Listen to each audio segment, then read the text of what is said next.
Welcome to the World of Eora, a news and lore podcast about the Pillars of Eternity games, as well as Obsidian Entertainment's upcoming release, Avowed.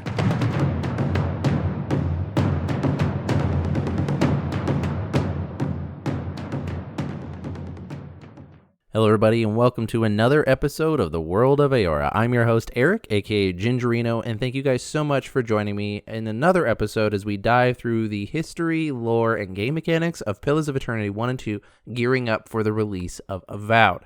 The reason we pair all those games together is because they share the same fantasy setting known as Eora. So as the theory goes, as we dive into those first two Pillars games, we can glean some insights toward Avowed as it undergoes development and enter into that game with a common understanding of the world and how it works, and appreciate those nuances that Obsidian Entertainment will develop in the game. Today's episode is a bit of a shock for me because I could swear that I did an episode on this already. And I went back and I checked. I looked through my episode list. I even went into my PC files to see if I recorded an episode but just failed to upload it. But for whatever reason, I guess I haven't done this yet. So sorry, guys. This episode's coming a little bit late. In question, what we're talking about today is one of the deities of the world, Skaen, the evil god within the world. Now, we'll get into it a little bit more, obviously, but he's more than just the evil god for evil's sake. There's more to Skaen than meets the eye. I haven't finished talking about all the gods yet in the world. I've been kind of like sprinkling them throughout all of the episodes of this podcast. I still have Aethys and Wall to go, but those in my mind are big topics, and I want to prepare accordingly so I can get enough information ready and succinctly put on the show. But today, we're going to be talking about Skaen, who is a deity that I've mentioned before on other episodes of the podcast, is the deity who believes in violent rebellion and is the token evil god. For those unfamiliar that might be new to the show, welcome to the show first off. Today we're going to be talking about one of the 11 deities that are created for the fantasy world of Eora in Pillars of Eternity and Avowed. Just like in other fantasy settings, there are gods that are present, and those gods represent a number of different things depending on the studio that creates them, of course. And in Eora, there are 11 deities to talk about, Skaen being one of them.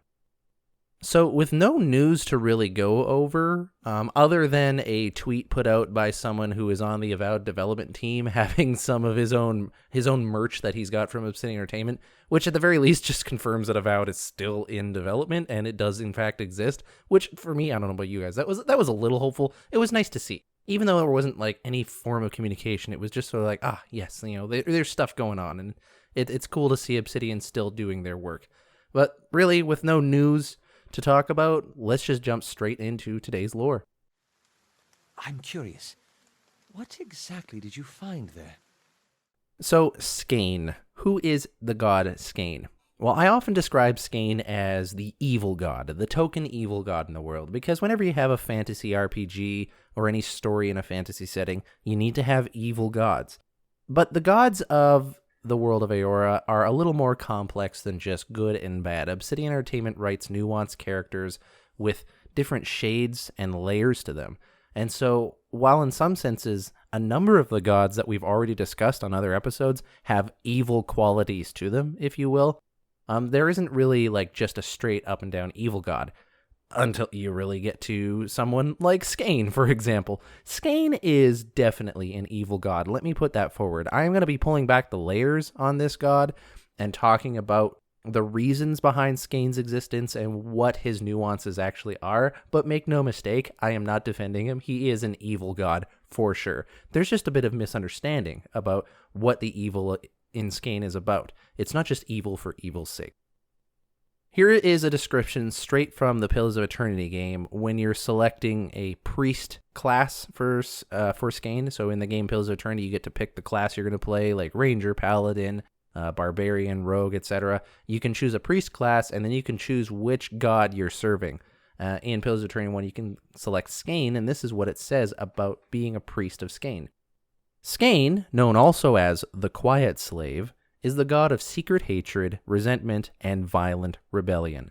He is usually depicted as a small, bald man covered in lash scars whose ears and nose have been cut off. He appears outwardly submissive with downcast eyes. However, his eyes glitter black with quiet hatred, and his fist is clenched. He He is known to manifest in a horrific incarnation known as the effigy to followers desperate enough to perform certain unspeakable rites. So that's a quick overview of who Skaen is, and we learn a lot about him just from that small description. One is that Skaen is known as the Quiet Slave. He's also often known as the Queen Slave, the Schemer, the Effigy, or the Docile Slave if you're in the Valian Republics. All these different aliases kind of give a head nod towards different aspects of his nature, of his divine or deific nature. You'll see the word slave coming up quite a lot, and that has to do with his relationship to another deity named Woodica, who calls herself the Queen of the Gods. Whether or not that's actually true, we don't have anything definitive, although it does, in my opinion, kind of seem like that might have been true at one point. But we also have the Schemer and the Effigy, and we'll talk more about these aliases and manifestations later in the episode. Along with secret hatred, violent rebellion, and resentment, he is also the god of defiance, covert plots, and envy. Apparently, at one point, he was also the god of vengeance, but no longer, which has to do with Woodica, again, one of the other gods, but we'll get into that. As mentioned in that little paragraph, the way he looks like a small, wounded, balded man with black gemstones for eyes, it appears like, and he is often seen with the goddess Woodica. I've mentioned Woodica a couple times now, and I have an entire episode dedicated to her. She is an antagonist in the Pillars of Eternity games. You do interact with her, or seem to interact with her quite a lot. She is the goddess of law, justice, right rulership, vengeance, oaths, etc., etc. And she apparently was so powerful of a deity that she was the queen of the gods, but the rest of the gods kind of put their power together and exiled her and burned her using Magrin's fires, Magrin being the goddess of fire and war. And so when you see Woodica, this other deity in the world, she often appears as this woman in tattered royal robes, but her skin looks burned and she has a broken crown. Hence the name, the Queen of the Gods, but also the Burned Queen and the Exiled Queen. Skaen is depicted a lot with Woodica as her servant or her slave, and hence the name the Quiet Slave, the Queen Slave, or the Docile Slave. Whenever you see or interact with Skaen in the games, it's almost certainly at the right hand of Woodica. Whether this means that they're allies or not is left up to some debate. There are some that think that Skaen is an ally to Woodica, and that's why he works alongside her so much. However, when you start to get into the nature and the divine portfolio of Skaen, you start to consider that perhaps he's actually against her and is secretly plotting some way to, I guess, take her down or destroy her. But we'll see as we dive more into it. The symbol for Skaen that you see in the game is a torn banner with an X beneath it. So it just looks like a torn banner hanging, and then there's a big X beneath it. To me, this is interpreted as taking down people that are above you, so like destroying oppressed leaders or just kind of removing people from a leadership position, whether or not they're oppressive by nature. We don't actually have to know. There are no godlikes of Skaen that we know of in the Pillars of Eternity games, and possibly Avowed, who knows. There is a small description of a Skaen godlike in the second Pillars of Eternity guidebook. For those who are not familiar with the races of the World of Eora, a godlike person is essentially someone who is born, quote-unquote, blessed by one of the gods of the world. So while there's a baby in the womb of its mother, one of the gods of the world will bless the baby in utero, and then when it's born, they'll know it's a godlike because it takes on a particular physiology. So if you are born as a nature godlike, which means you're blessed by the god Galawain, then you're probably born with, vines instead of hair, or you might have mushrooms growing off your body, or you could have like goat horns or something like that. So the physiology you take on kind of matches the nature and divine portfolio of the god. But a Skaen godlike, being a god of such brutality and violence and gruesomeness, we don't really know what it looks like. And the only description we have comes from a small portion in the Pillars of Eternity 2 guidebook. And it's basically described as something so horrific that it is recommended by the Huwana culture to just put these creatures out of their misery as soon as they are born. I guess it's just that awful looking. The deity of Skaen is often worshipped by people who are plotting the destruction of the superiors or trying to take down some sort of oppressive leader. If we go to the Pillars of Eternity Collector's Book, which is a lore book for the first Pillars of Eternity game, we can read directly from there in the Skaen category. Those who plot the destruction of their superiors while keeping an impassive face will whisper a prayer to the quiet slave. Political rebels also call upon him for justice, in the hopes that he will intercede on their behalf with Woodica, and whom he is associated. However, Skaen is an unforgiving deity. If a supplicant tips his hands or acts too rashly, the god will abandon them. The same goes for those who actually achieve their ambitions and rise to a higher station. They can no longer count on Skaen for aid. This is also the same description for Skaen cultist robes that you find in the Pillars of Eternity game. Now, there's a lot here under the surface that isn't necessarily getting talked about that you learn about as you look through the lore a little bit more, and it has to do with his alias, the Quiet Slave. So in this first sentence, those who plot the destruction of their superiors while keeping an impassive face will whisper a prayer to the Quiet Slave. A lot of that sums up what Skaen is all about. So plotting the destruction of their superiors. A person who is against a leader in some sense, usually an oppressive leader, or has some sort of resentment against somebody above them, they will pray to Skaen, and they will kind of plot the destruction of this person. And when you're doing that, and especially when you are praying and worshiping Skaen at the same time, the idea is that Skaen will bless you, especially with Woodica's help. But the idea is that you are keeping an impassive face, and that you're whispering a prayer to the Quiet Slave. Skaen is not a deity that is worshipped in the public sphere. He is not a deity that has a massive temple with a 9 a.m. sermon time. He is a deity that operates in the shadows, and also the people who follow him operate in the shadows. They get together and they whisper the doctrines of the Quiet Slave. They whisper their prayers to the Quiet Slave, and they do everything in secret. That's why it's secret hatred that is one of the things that he's the deity over. Like, yes, when push comes to shove and you are going to overthrow the ruler, there is the violent rebellion part, but everything leading up to that moment is done in secret. It is done quietly, and to do that otherwise means that the god will abandon you. That's why it says in this book, if the supplicant tips his hands or acts too rashly, the god will abandon them. So everything you got to do in secret. And then an interesting part about the worship of Skaen, especially if it has to do with overthrowing rulers, especially oppressive ones, is that the idea that if you yourself are a follower and worshiper of Skaen, but then you start reaching higher stations within society, then Skaen is no longer going to help or bless you. And in fact, now you kind of have to worry, are people under me going to start praying to Skaen to remove me from my office or my position with what I'm doing, even if you're doing something good? Because technically speaking, anyone can pray that you as a ruler or a leader in any sense get removed. Are you going to very likely pray to a god to remove a person from power if that person is a good person? Less likely, right? So that it's interesting that Skaen exists because it's kind of a force, if you will, like almost like a social force to be a good ruler, because otherwise people might pray to a literal god to remove you from power. And when Skaen does his thing, it is not in a pleasant manner. In fact, when Skaen does enter into the world, especially to help directly with overthrowing a ruler, he does so in a manifestation known as the effigy, which is described as a horrific creature that is called into being by those who are truly oppressed and willing to commit unspeakable acts to set themselves free. This is a description that we can get from the Pillars of Eternity 2 Deadfire game.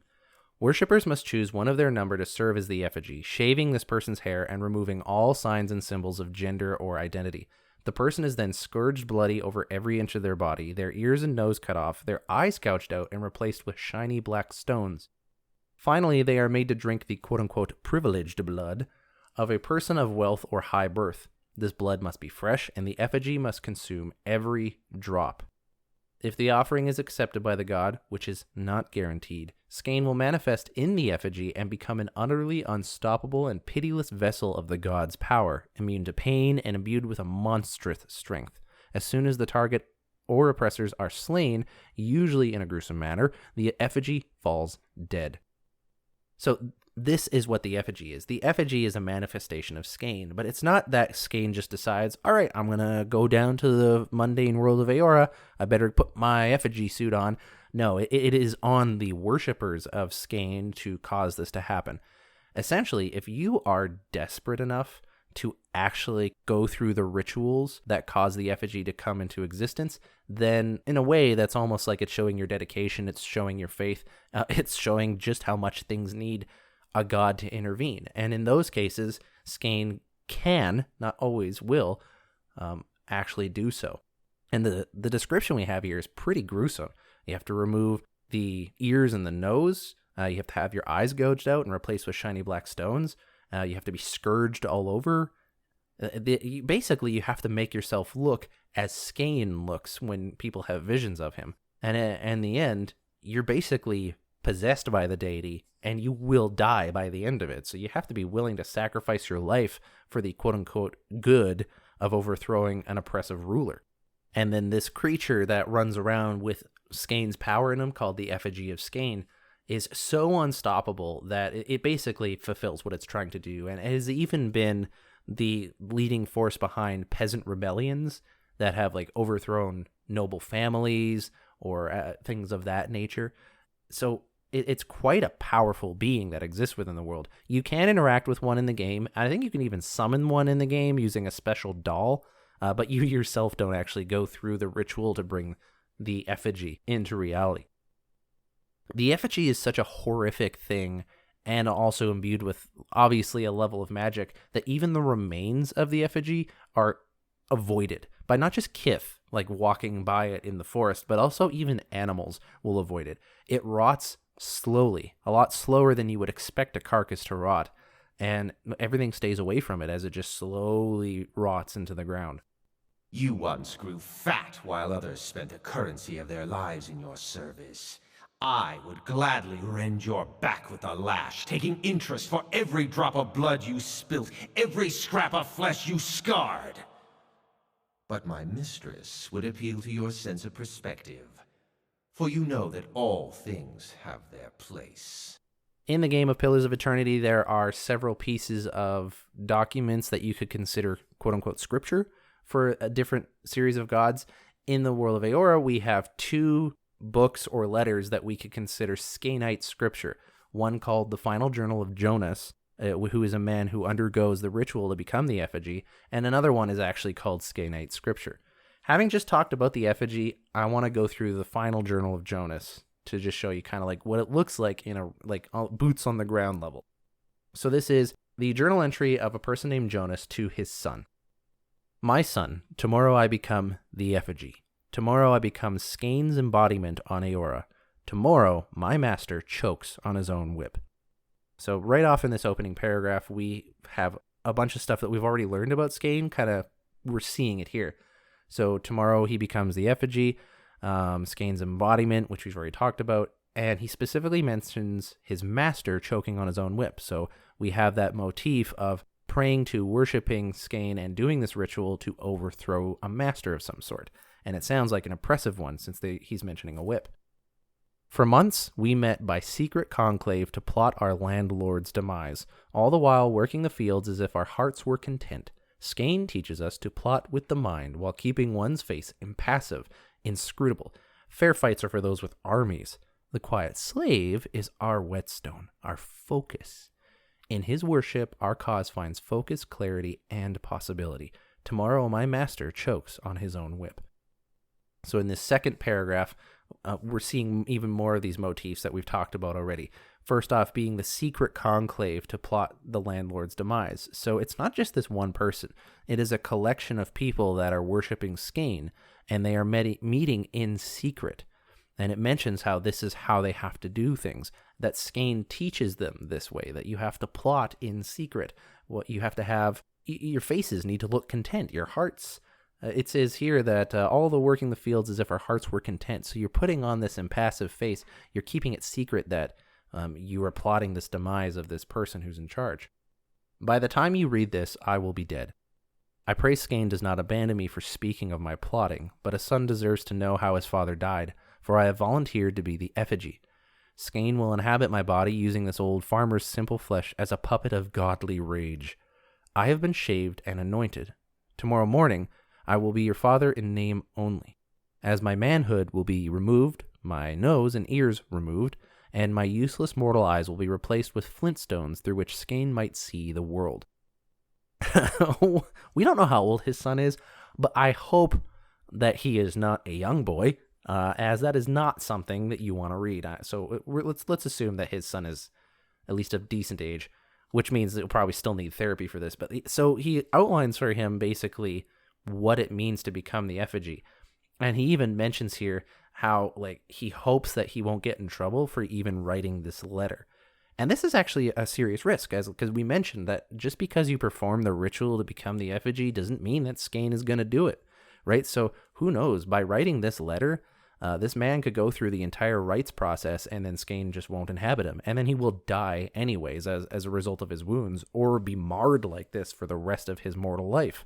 But he strongly believes that his boy deserves to know how his father died, and to know it well. And perhaps he wants him to serve Skaen as a convert or something like that. Who knows? Worship of Skaen is, again, it's not done in the open. It's also, understandably, not widely practiced or recommended or viewed well in societies, and I'm sure many cultures do not allow it.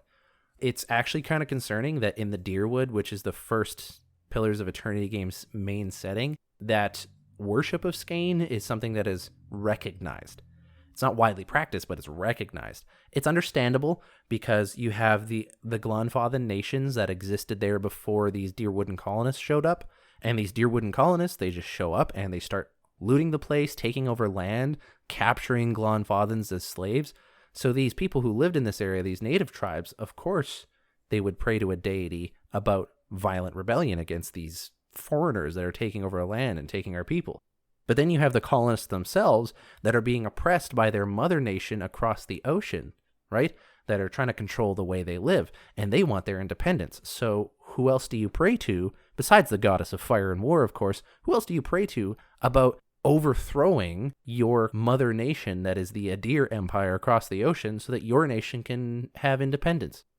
But it makes sense that you would see Skaen worshipped widely across the Deerwood simply because of those historical contexts. Anyway, sorry for that. Side note, we'll conclude this final journal of Jonas. My son, I am sorry for the lies I have told you in these past seasons, but Skaen demands secrecy. Even your mother knows nothing of my furtive service to the quiet slave. Curse my name if you must, but never weep for me, for I die for the betterment of our community. To smite our Lord's corruption from the face of Eora. Tomorrow my master chokes on his own whip, for tomorrow I become the effigy. And he just ends that note with his son saying, say what you will, and I know I did this in secret, but that's how this theology works, and I did it for a good reason, or a good cause. At least that's what he believes. So he's just laying it all out there for his son to know. And I don't know how I feel about this in some senses. Because in one sense, it's this guy's wanting to do something good, because it sounds like this landlord is oppressive and hateful and abusing people, and something should be done. But to go through such a horrific process, and then to leave a boy without his father, and to leave a wife without her husband, I just can't jump on board with that, obviously. And last, we have Skaenite scripture. So this would be official scripture. If you were following Skaen and you were to go to, say, a church, it would have to be an underground secret church, but here you go. It kind of takes the form of a poem. It goes, Burn. Feel thy hatred twist within thee. Feed thyself on its bile. Sustain thyself on its anger. This hatred, this bile, this anger, these shall be the tools for thy rebellion. I know I said rebellion at the end there. I meant to say rebellion. This first stanza kind of talks about the energy by which that you kind of live by this theology. So you have this faith in Skaen that you're living by, and that faith is manifested in this hatred, this bile, and this anger. And so instead of trying to process that and get it out of you, you hold it in and you let it fester, and that becomes the energy by which you continue to do this worship. Let thine heart seethe. There is no satisfaction in open confrontation. Hide thine hatred. Let it grow that it may fester. Make thy plots in secret. The quiet slave stays in the shadows. His face seeks not the light. In darkness doth he work. In darkness doth he move. And so in the second stanza, we get a lot of the actual boots on the ground theology of how this faith works. As I said, there's a couple things here that talk about having these emotions kept inside of you. So like you just let it fester. It literally says that there. It also talks about doing things in secret, not having open confrontation, because the quiet slave stays in the shadows. Therefore, if you want his blessing, you must also stay in the shadows. It ends with two simple lines: rebel against those that seek to control thee. Rebel against those that wish to remove thee.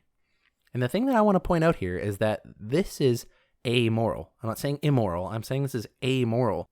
This Skaenite scripture is saying that rebel against those who seek to control or remove thee. So it could be anyone. It could be even a good person. But if you, a person worshiping Skaen, don't want them there because they're controlling you or trying to remove you from something, then you can go to Skaen with that. So it doesn't matter who's in charge. Obviously, oppressive people are going to get it more, but it could even be a good ruler that you just don't like for whatever reason. You know something of quiet servitude, Watcher. Groveling and simpering before the gods whose aid you need, so that when they finally raise you to a place of power, you can seize what you desire. If you are going to be a worshipper of Skaen or a priest of Skaen, there are some ways of living that you want to go by. This is represented in the Pillars of Eternity game with the disposition system. This is essentially a role-playing mechanic that exists within the video games to reward or punish certain ways of role-playing in the game. In Pillars of Eternity, if you're going to play as a priest of Skaen, then you need to role-play your character in the decisions you make through dialogue and actions in the following ways. You need to be cruel and deceptive. If you do that, then your priest will get a little bit stronger as they level up. However, you can also lose a little bit of power as you level up if you are being aggressive or benevolent. So priests of Skaen are supposed to be cruel and deceptive, but not aggressive or benevolent.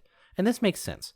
When you look at cruelty and deceptiveness being the kind of that in the shadows aspect of being a priest of Skaen, and cruelty being that unabashed removal of this person from their office. It's not just enough that you overtake someone who's a bad king or overtake someone who's an oppressive landlord. No, it's that you like draw and quarter him and use his body parts to like beat up his animals or whatever, right? Like it's got to be a statement. Like it's got to be something worthy of all that festering anger and hatred that you've been holding on to. It can't just be a, haha, I now have your throne, go out and do the work that I just used to do. That's some sort of ironic twist on the whole narrative, right? No, it's like you're going to kill him, and the way you kill him has to be cruel. That's how Skaen works. But then there's aggressive and benevolence. These are two things that you're not supposed to be like. Aggression, I'm imagining it's because that is something that you can't do aggressive in secret, right? You can do passive aggressive, but aggressive in this sense I think means out in the open, and that goes against working in the shadows. And then obviously benevolence. You can't have mercy on the person that you're going for. Like if you're going to go through the ritual or even perform the ritual on someone to become the effigy, just to at the end being like, hey, you know what? Like maybe he was having a bad season and that's why he's a bad landlord. We should take it easy on him. It's like, no, you're making the effigy. You don't want to take it easy on this person. You do not get to be benevolent in these situations. And that is all the main lore that we have to really talk about when it comes to Skaen, the god of violent rebellion, secret hatred, plots, and resentment, etc., etc. We've talked at length about who Skaen is, what he kind of looks like, his relationship to Woedica, which again, there's some theological debate on whether or not he follows her because he's just a really good slave, or more likely because she's the exiled queen who now seeks vengeance against the other gods in the world. Huh? You kind of see why there's a little bit of debate now? Because we have this queen of the gods who was overthrown by everyone else, but she views herself as the rightful ruler. So now she wants to get her power back. She wants to take vengeance upon everybody, but she's probably doing so in secret. You know, she's not showing all of her hands necessarily. Although, I mean, if you talk to Woedica, she kind of lays it out for you, the player character. But when you have a deity doing something like that, that is something that Skaen is attracted to. And so that might be one of the reasons that Skaen is often working alongside Woedica, because his divine nature compels him to do so. And who knows, if Woedica ends up becoming the queen of the gods again, does that mean that power then transfers to Skaen since he blessed her into that position? Who knows? I don't know what Eora looks like if Skaen's in charge, but Maybe there's a reality where that can happen. If any of you are doing Pillars of Eternity tabletop role-playing games, maybe consider that as part of a massive campaign. Who knows? You do what you will with it. Let's talk about how Skaen might be involved in the game of Avowed. Is an oath worth the weight of a crown? As one of the deities in the World of Eora, it's obvious that Skaen could be involved in Avowed, just like any of the deities could. Is there a decent chance that we'll see it? Probably, honestly, because the narrative of there being an oppressive leader over other individuals who they are, abusing, that narrative can be used easily in any game, including Avowed. It can be used in side quests even. So the chance that we'll see that motif used in Avowed is pretty decent, I would say. And then the inclusion of Skaen at that point, I think just makes sense. As well, with a lot of the horror aspects that come with Skaen, such as these like secret underground churches where there are blood sacrifices and evil rituals going on, plots and all that to destroy oppressive people, like there's a chance to inject a bit of a horror element into Avowed, at least in that kind of vein of horror. And so really, I feel like Skaen will probably be alluded to at some point. All the other deities, the developers at Obsidian, they can make churches for, like you can put a Temple of Aethys here and you can put a Church of Woodica over there, but you're not going to see a lot of Skaen temples. Arguably, you'll see none. But I feel like there must be included in some way this little conclave of people meeting in secret somewhere in the middle of the forest or in a cave somewhere that are plotting the rebellion and overthrow of some tyrant in some way, shape, or form. And I feel like that's pretty easy to expect in the game of Avowed, especially since developers at Obsidian, they tend to write a lot of good, say, a good quest line and an evil quest line and things that operate in between.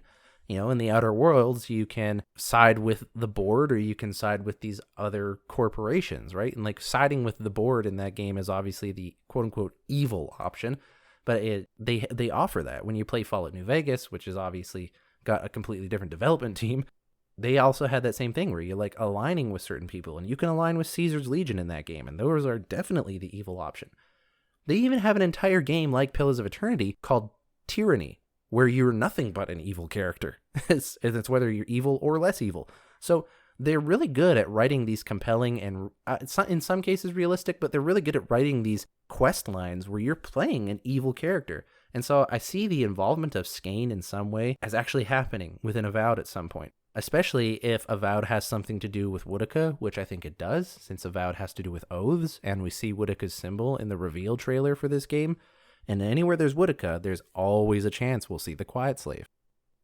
The other ways that Skaen might be involved is if there's a Skaen godlike, and I don't know if I want to see that in a game. That sounds like something you'd want out of a Dark Souls B-cut kind of boss, but hey, there might be something like that. As well, if you can choose your class within Avowed like you can in Pillars of Eternity, you might be able to choose a priest class, and you might be able to select Skaen as the god that you worship, and then you have to role play through the entire game of Avowed as a Skaen godlike. If that happens, remember, be cruel and deceptive, do not be aggressive or benevolent. And with that said, that's everything. I don't think there's any other ways that Skaen could be involved in Avowed, perhaps some NPCs that follow him, but we don't really know how it'll work out.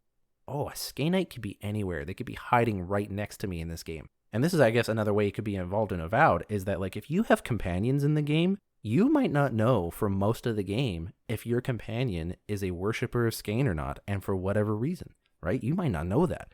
And, like, that's something that's going to be sitting in the back of my mind is, like, what if this person's a Skaenite? What if they're lying to me right now because they have something bigger that they're plotting? What if they call the effigy out on me, their leader, potentially, and sick them on me, Like, this kind of stuff you might have to consider.